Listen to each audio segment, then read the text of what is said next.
Gemini, this is your January 2025 soul story. If you have a sun, rising, or moon in the sign, this is your reading. Welcome to the new year and welcome to my channel. It's Romy here. We're going to open up this new month for you with the energy of the Six of Cups. Now, Gemini, you've never done it by the book, and you're certainly not going to start this month. I think as you look back and remember all of the ways that you've navigated some of the trickiest and most challenging or complex periods of your life, it should give you some heart and also some wisdom to draw upon, because there's something about the way that you move forward, has answers that lay in your past, okay? I want to say that you're going to figure it out. And not only are you going to figure it out, it's actually going to be really beautiful in the process. Now, we open up January with asteroid goddess Vesta shifting into Scorpio, and here she's holding space for that sacred inner flame to initiate some transformational healing. Now remember, you're in 8th house in Capricorn season, and there is this rebirth that's taking place right now. And as that is underway, you really do need to ensure that you are taking care of your energy, that you are making the right choices to nurture and to sustain, because we want you to be in a place where you're absolutely clear-headed to be able to respond naturally, fluidly, and maybe even spontaneously to things that are going to be happening through the month. Now, the second also does see Mars opposite Pluto, and that sort of combustible slight tension actually can serve you in a way. We've got the Two of Wands here. Plans are underway. You're holding the world in your hands, something of profound value for you. Now, remember, in 8th house, it's about debt. Karmic debt actually is something that's been considered and clearing actually. And what I want to say is that the actions that you take through the course of this month as you consolidate, maybe even refinance, and yes, okay, for some of you that could be connected into specifically finances, but we're talking about wider themes in your life, bigger things that you are looking to try to bring into order. Now, we're also talking in 8th house energy about going deep, and we want to remind you that, shadow work is the doorway to liberate your light. So you might be having to face and negotiate with that part of yourself as you realize that, you're human, you're fallible, and there are things that, maybe exist within you that are less desirable and you'd like to not face or acknowledge. But there's something about that in the fuller sense of your transformation that you need to, there's a inner child aspect with that Six of Cups that's been illuminated, that's saying, listen, to truly find the freedom and the liberation that we speak, this is the door that we have to walk through. Now, Venus shifts into Pisces on the 3rd, and then we have Mars, which is retrograde in Leo, moving into the sign of Cancer from the 6th. So all of this water energy piling in at the beginning of January. Here we've got the King of Cups. The emotional voyage could be a bit tumultuous, and you're almost like looking for a little bit of safe refuge and to keep the things that are important to you close to your heart and close to your chest. You're also allowing things to pass through you, which also reminds you that, what we want is for you to find a place to be more involved in life, but in a way less attached to it, because you know how you're being directed. And if you can keep remembering the bigger picture, then some of the oversensitivity that might be felt in that beginning part of the month, particularly where other people are concerned, it's almost like you can't really, say or do the right thing. It just feels like everything's landing in a way where people may be feeling a little bit triggered and you're like walking on eggshells. I think the other thing about the King of Cups, there's such a spiritual wisdom that has been deployed, and her headdress is one of the octopus, almost putting the feelers out with regards to something. And maybe there's a spiritual hunger that is yet to be satiated, and as you move more into Aquarius season, in your 9th house, that's something that you're yearning and seeking and really wanting to explore with a greater focus and passion. Part of the requirement, I think, in order for you to navigate this month more effectively, Gemini, is to be able to close the mental loops, right? Sometimes you get really all up in your head, and that overthinking can cause you to sort of almost move into a little bit of an inertia, and maybe there's a bit of emotional overwhelm, particularly regarding the plans and, you know, how to initiate them. But by closing the mental loop, what we really want to do is just write down the things that are in our mind and think about what the next action needs to be, not the whole plan, just the very next step. And the King of Wands says that almost like your vision gets ignited as you do that, because it brings about more peace of mind, helps you to think more clearly, see things more clearly, and then that puts you back in your zone. It's almost like your zone of genius exists, and you know, sometimes things get in the way and you momentarily forget how to access it. And that might be the scenario in the beginning part of January, but by the time you get to that full moon in Cancer on the 13th, big revelations taking place for you. King of Wands says, if you're going to bet on somebody, bet on yourself this month, Gemini. You have everything that you need, and you know what it's going to take. And, you know, with the wisdom, you know, sort of coalescing with these two kings, it feels like you're also getting help and support to execute the plan. But remember, the past wisdom matters in terms of, you know, how you approach something. It's like, what did you learn? What have you learned about this whole process, about yourself? The lunar nodes are also shifting sign on the 11th of the month, just ahead of that full moon, entering Pisces and Virgo. So pay attention to how that's shifting things for you. We get to the center of your reading with the Ten of Swords, and I suppose it's almost just take a back step here to say about the closing the mental loops, because as we have all these needles kind of pointing towards her crown chakra, it just feels like, you know, the tension, the headache, someone or something might be giving you a headache, maybe the plan, you know, maybe it's the influence of others. And again, remembering that that King of Cups is saying, just, you know, let that boat pass right through you, you know, just allow space for the energy to not get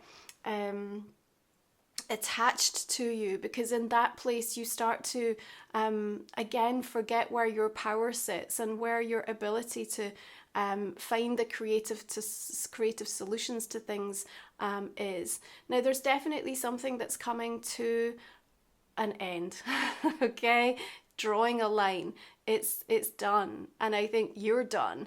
And you know, when you get to that point, you know, even if there has been some struggle in the release of something, I want to remind you on the 21st that Pluto conjunct with the Sun, this Pluto Cazimi energy at 1 degree, is like a trigger point. Again, there's this leaning into the shadow. So there's just something that you're having to accept. And the minute that you do, it kind of dissipates and the light shines again. But it's almost like if you try to run from it, you know, just like the shadow is always there, it's just like it needs to be dealt with, and it's definitely connected into something that's giving you a real headache, okay? May even be this fire energy or something that's trying to be attained and there's a missing piece or a missing step. I feel like that. There's some sort of extra part of the puzzle that you're still waiting to land, or you're trying to figure out how to build the bridge.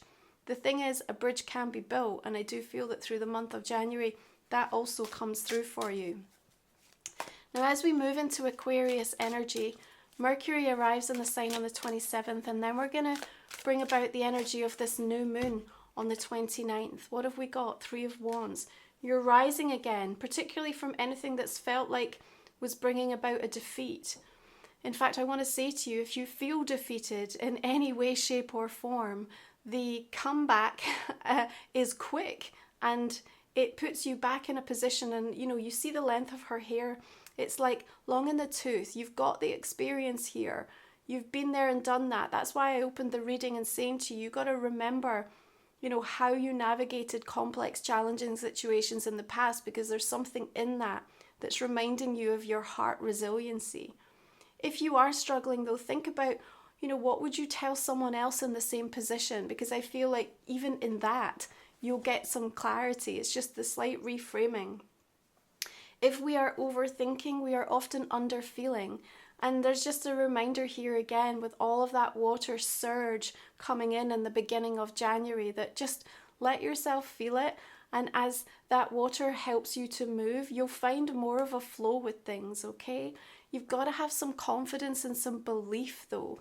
King of Wands, Three of Wands are sort of goading you a little bit. They're like, come on, Gem, like this is what's at stake. This is what's possible. This is what your desires are telling you, or this is what you said was a priority. So like, are you giving up? Are you giving in? There's no way, no how. So whatever it is that might unfold pertaining to that, it's not really about an ending. It's about a brand new beginning that's trying to show up in your world. And you may not see or feel, you know, quite what that is yet. And that could be a source of frustration for you. But at the same time, those plans, you know, are still, they're coming in, you know, they're dropping in, and they want to be felt by you. They want to be enriched by you and added to by you. And I think if you can get yourself into that realm of possibility, something in and around that new moon of the 29th just shows you. It's almost like you just see it playing out in your mind. You're like, oh my goodness, that's how it's going to work. This is how I see it. Now, the Lunar New Year arrives on the same day. We shift into the energy of the wood snake. We've also got Uranus direct in Taurus on the 30th, and that day sees the Sun trining with Jupiter, that lucky auspicious moment of just giving you the, this is the time, and spontaneously being in a position to say yes to something. Seize the moment. I think that you're going to be doing that, and all of a sudden maybe something you thought was going to be almost impossible suddenly becomes more than viable.